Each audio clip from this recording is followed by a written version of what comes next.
Happy Friday, everybody. I hope you're all doing well and in high spirits.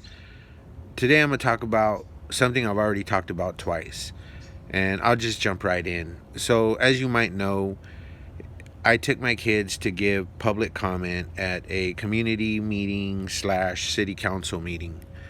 The agenda item was not a controversial one, it was a feel good item, what you would like to see at a new zoo.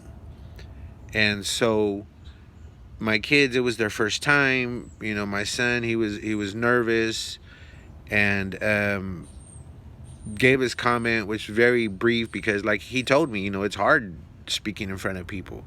I get it. But then I, told the story that after him, there was like four little kids, maybe five, who also spoke, and they were like 3 and 4 years old.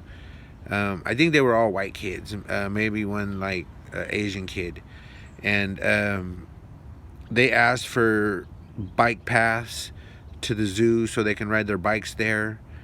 They asked for feeding times for kids to feed the animals. They asked for little trains that would go around the zoo. I think one asked for penguins. And it's obvious that their parents had talked to them before, especially the kid who asked for the bike paths, because these were really little kids.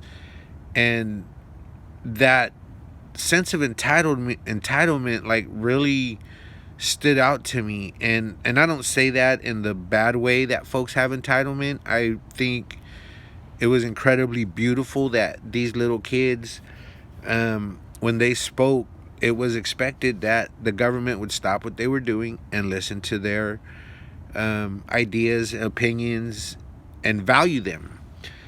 And so, I mentioned that part of the story, but the other part that I didn't mention is that I have seen a lot of black and brown Asian kids in the Bay Area also speak at public meetings. Most of them were like preteens and teens, whereas these were toddlers at this other meeting. And here was the major difference. Almost every single black or brown or Asian kid, and white kids too that were part of their groups or their communities, but predominantly, kids of color. When I saw them give public testimony, it was always the same thing. Please stop polluting our communities. My parents are sick. My dad has asthma. We want to have clean air like everybody else. We want to have clean drinking water like everybody else. Um, yeah, almost universally, that's what I've heard from kids of color in public meetings. And these other kids were asking for things that would only enrich their lives. And there's no hate. I'm so happy for those kids. My sadness is that it's not like that for our kids. And that's not anyone's fault but our own. We don't take them there, we don't show them. And, sometimes it seems like the raza complaining the loudest about inequities are the ones that sound like they're looking for someone else to solve their problems, for someone to bless them and say, okay, now you matter. Let's hear from you. And the truth is, power never concedes anything without a demand, and they're demanding it in a way, but there's other ways to do it. I think that through this process of teaching them how to be engaged in civic processes, um, you're giving them that power.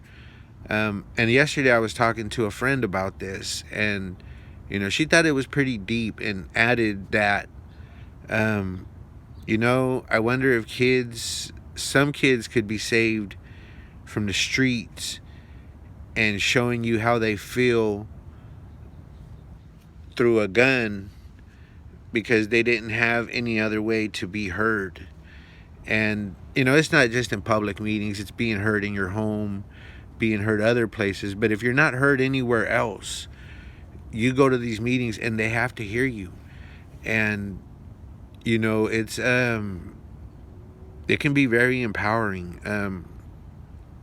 I really do hope that more raza and black folks and Asian folks take their kids and teach them that, hey, your voice matters, and here's the proof: everyone has to stop to listen to what you say. And if you say good things and have new ideas, that can provide a value.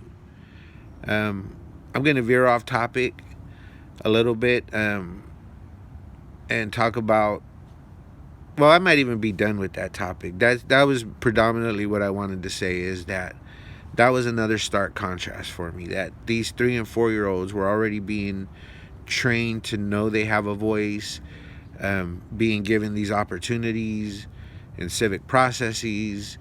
And over time, the more they do it, the more refined and eloquent they'll become in making their arguments and persuading people to, do what they want to do, which hopefully is for the betterment of everyone.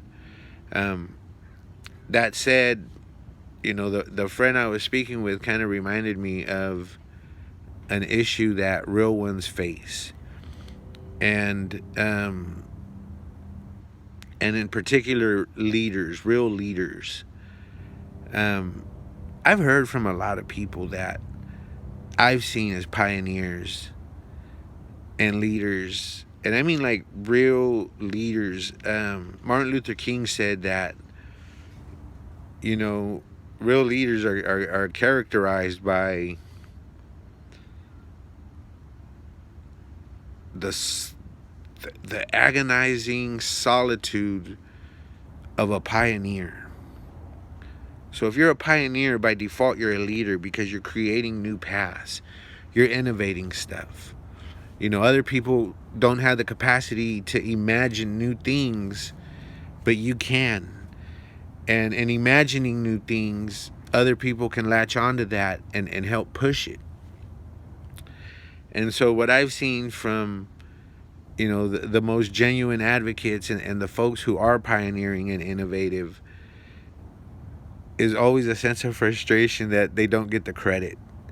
It always goes on to the folks who latch on afterwards. I would say that I can probably count